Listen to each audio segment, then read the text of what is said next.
കടൽ മണൽ ഖനന നീക്കത്തിനെതിരെ മത്സ്യത്തൊഴിലാളി കോർഡിനേഷൻ കമ്മിറ്റി ആഹ്വാനം ചെയ്ത തീരദേശ ഹർത്താൽ കൊല്ലം ജില്ലയിലെ മത്സ്യബന്ധന മേഖലയെ നിശ്ചലമാക്കി.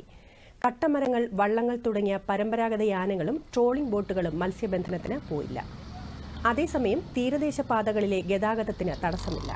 കടകളും തുറന്നു പ്രവർത്തിക്കുന്നുണ്ട്.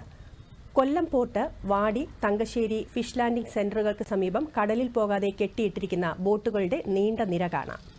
കടൽമണൽ ഖനനം മത്സ്യസമ്പത്തിനെ നശിപ്പിക്കുമെന്ന ആശങ്ക മത്സ്യത്തൊഴിലാളികൾ പങ്കുവച്ചു.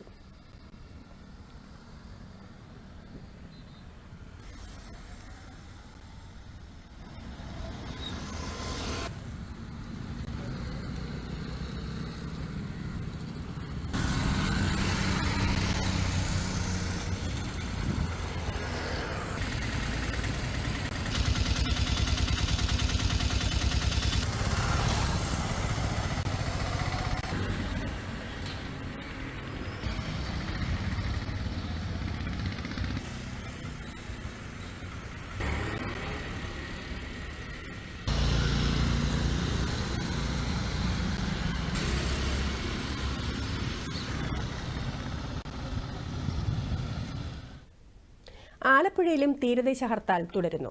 ഹാർബർ, മാർക്കറ്റുകൾ എന്നിവ പൂർണ്ണമായും അടഞ്ഞുകിടക്കുകയാണ്. ഹർത്താലിന്റെ ഭാഗമായി ജില്ലയിൽ 13 കേന്ദ്രങ്ങളിൽ പ്രതിഷേധ യോഗങ്ങൾ നടന്നു.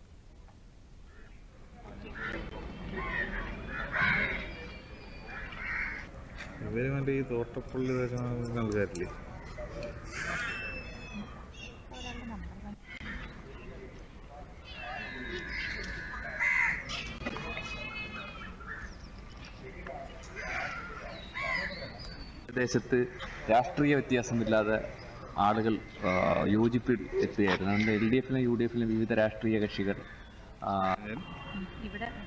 ആഞ്ചലോസ് പുന്നപ്ര ചള്ളി ഫിഷ് ലാൻഡിംഗ് സെന്ററിൽ